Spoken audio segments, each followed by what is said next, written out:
suit. The other gentleman who should tell us how, if there is any 6-piece ongoing in Siaya is Simon Achola. Siaya is the home county of Raila Amolo Odinga, the Azimio la Umoja One Kenya Coalition Party.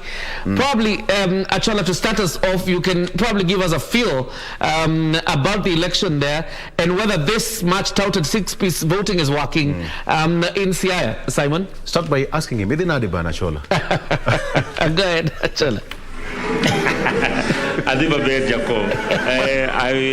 I would actually bet my life on the fact that that was the first question you'd ask me in terms of the feel and what exactly is happening here in Siaya County.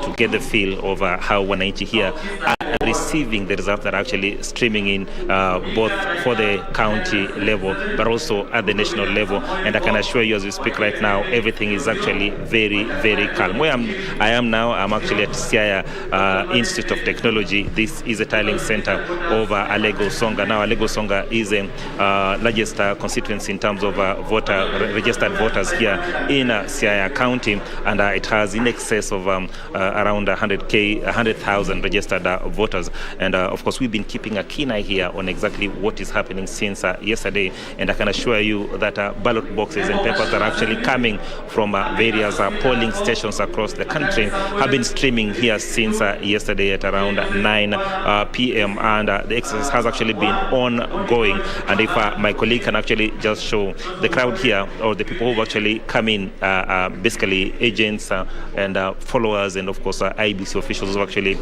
been on this particular beat have been here since yesterday, just ensuring that whatever each and every detail that has actually been entered in is actually on point, and that has actually been the case since yesterday. As I speak to you right now, the queue that was actually outside has actually reduced drastically, and I've just talked to the returning officer of this particular constituency, and he tells me that they're doing everything within their means to ensure that they actually accomplish this mission within acceptable or agreeable timeline, so that then we can actually now head to the county tallying center, which is not far away from where we are. And of course, from there we'll continue to get results, or we'll continue to actually tally the results of the county level. And of course, we'll also get results of national level that of course will be going to Nairobi for tallying. But also, just curious to put us into perspective of exactly how this exercise is going. There's no better person than the returning officer. So then he actually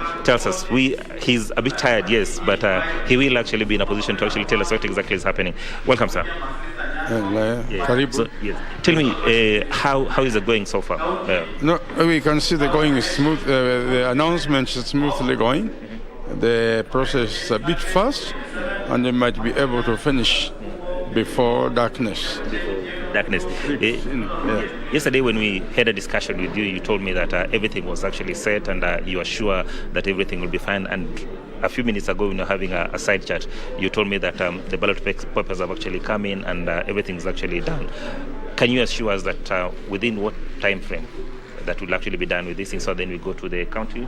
Well, I cannot be very sure, but because announcement in the next 2 hours, but after announcement we'll be telling the result. So that can take us up to some time. But I hope by around 5 we'll be through. Yeah. Generally, Kenyans would want to know how the exercise has actually gone on from yesterday up until now. Have we experienced any challenges, or is it going as per plan? No, just minor issues like camel hanging, agents having a problem with the POs because some agents did not have the documentation, and their masters insisted that they must get into the polling station. That raised a bit of eyebrows in the morning, but I had to move in and move from one polling station to the other so as to cool the tempers. Yeah. So far, how many ballot boxes returned? We've done about 171 ballot boxes that have been announced. Because we have 230. So we are still remaining with about 50 to go. Yeah. Your projection, depending on how, of course, we've done the numbers that you've already done. Do you feel that probably in the next another 24 hours or 12 hours will actually be done, or there are places in the county that are probably far-flung that might actually prove difficult in terms of getting the ballot boxes here? No. All the ballot papers have arrived. All our people have arrived. So there's no problem. The only thing that is now remaining is announcing and telling the results. Yeah. Your last message to those who are actually looking at you and expecting results from you? Yeah, we'll get them the result. Credible one. Yeah. Fantastic. That is Jobondo, who is actually the returning officer of Alego Usonga.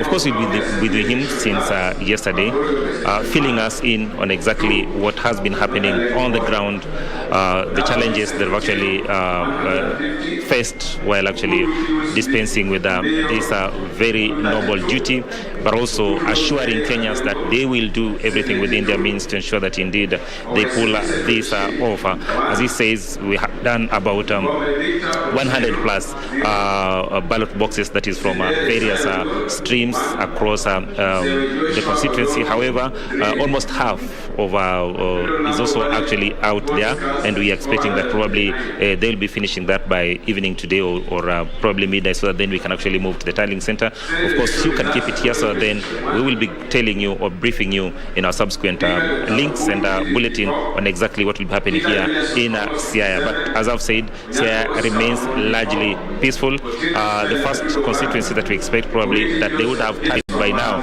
is Ugunja, but we are told that they're just about to finish, so we'll be keeping a keen eye on exactly what will be happening here, but also keeping a keen eye on what will be happening in Bondo constituency, which is the home constituency of Raila Amolo Odinga, the presidential candidate of Azimio la Umoja One Kenya Alliance. Back to you, John Jacob Kuria. Simon, before I let you go, all right. Yeah, clearly we don't have a direct communication with Simon Achola at this point.